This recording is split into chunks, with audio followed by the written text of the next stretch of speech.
Good morning everyone. This is D. Vijay Lakshmi, SCA Bioscience from ZPHS Sautapur, Peddamangala Mandal. Today we are going to discuss about stomach, the mixture and digester. So that is in our 7th chapter, coordination in life processes. So we eat every day. When food is in our oral cavity, the nerves in the cheek and tongue are stimulated, and these carry messages to the brain in the form of nerve impulses.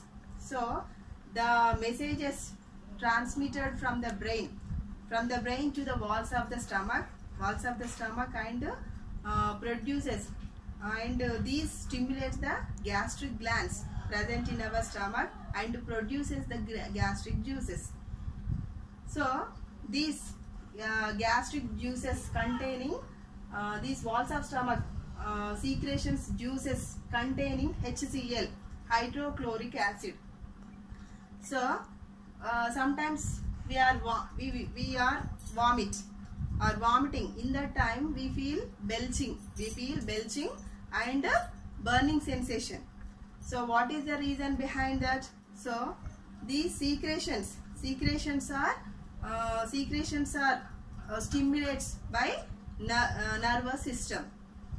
The contraction of stomach muscles and squeezes and mix the food with the acids and juices of the stomach. These digestive juices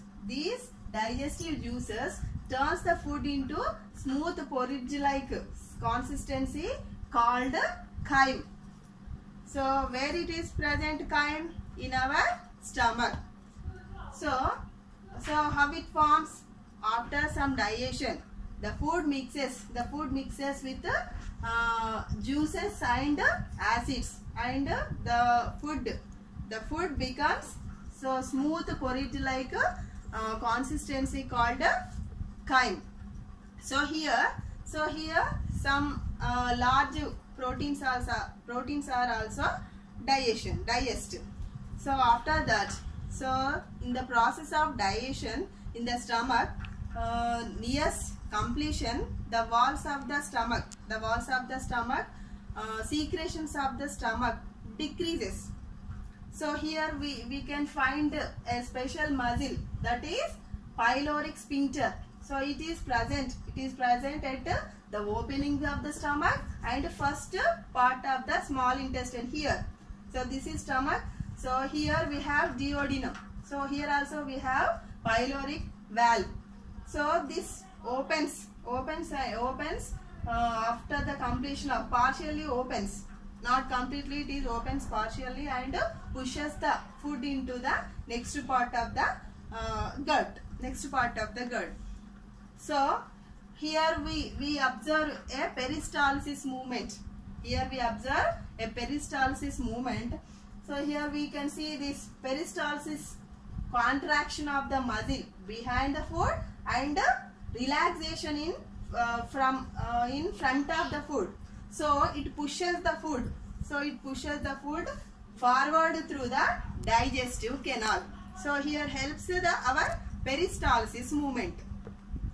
So peristalsis movement we can observe in ruminating animals.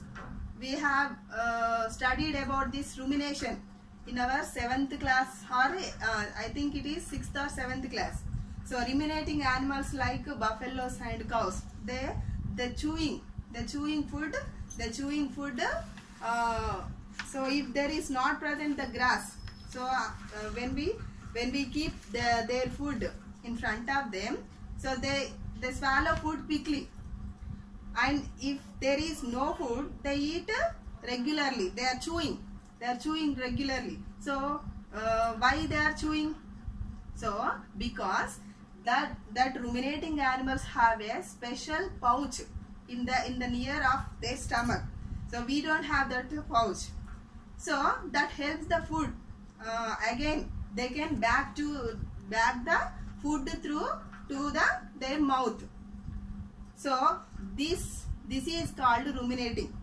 Some animals like buffaloes and goats, they chew food, they quickly eat the food and store the food in the special pouch.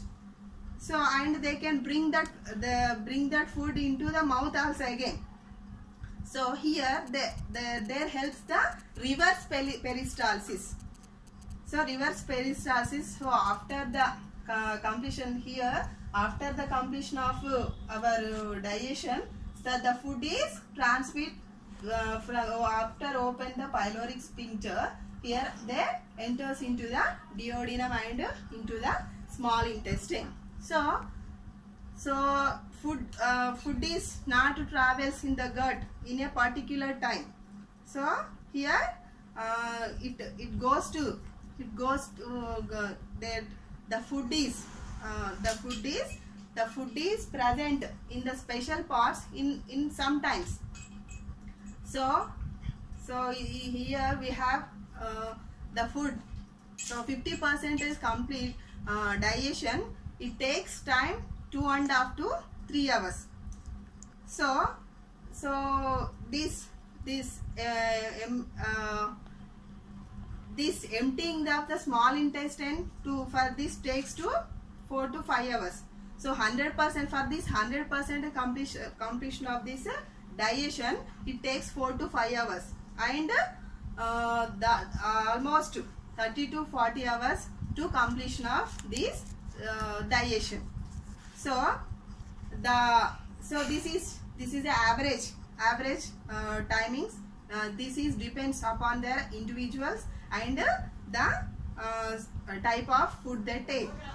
So it is like a, so our stomach is not a like bag. It is with a specific value. So it is a elastic in nature, and it is depends, the size of the stomach increases depending on their intake of food and the individuals. So digestive juices are produces depending on the quantity of water, quantity of food material. If the stomach would produce same amount of, if the stomach